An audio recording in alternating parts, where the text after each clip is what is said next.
रशियात देखील मराठा मोर्चाचं आयोजन करण्यात आलंय। रशियातील सेंट पीटर्सबर्ग परिसरात हा मोर्चा धडकलाय। रशियात काढलेल्या या मूक मोर्चातून भारतातील मोर्चाला आता समर्थन देण्यात आलंय।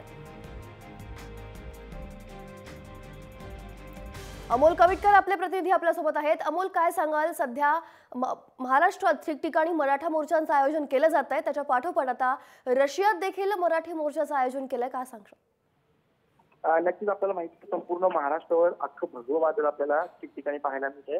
महत्वाची बाब म्हणजे निषेध जो आहे तो सोशल नेटवर्किंग तर खूप मोठ्या प्रमाणात नोंदवला जातोय आणि त्याचाच एक भाग म्हणून आज रशियातल्या सेंट पीटर्सबर्ग शहरामध्ये ही निदर्शनं करण्यात आलेली आहेत। तिथले स्थानिक जे मराठा बांधव आहेत त्यांनी एकत्रित येऊन ही निदर्शनं केली आणि त्यांचा जो संदेश आहे तो पोहोचवण्याचा प्रयत्न केलाय। मात्र आपण बघू शकतो की या सगळ्या आंदोलनात किती मोठ्या प्रमाणात व्यापक स्वरूप येताना पाहायला मिळते आणि जगभरामध्ये जे मराठा बांधव आहेत ते एकत्रित येताना पाहायला मिळतात। नक्कीच, धन्यवाद अमोल, तू दिलेल्या संपूर्ण माहितीसाठी। तर जगभरातले मराठा बांधव जे आहेत ते या निमित्ताने एकत्र येताना आपल्याला दिसत आहेत। रशियात देखील मराठा मोर्चा काढण्यात आलेला आहे।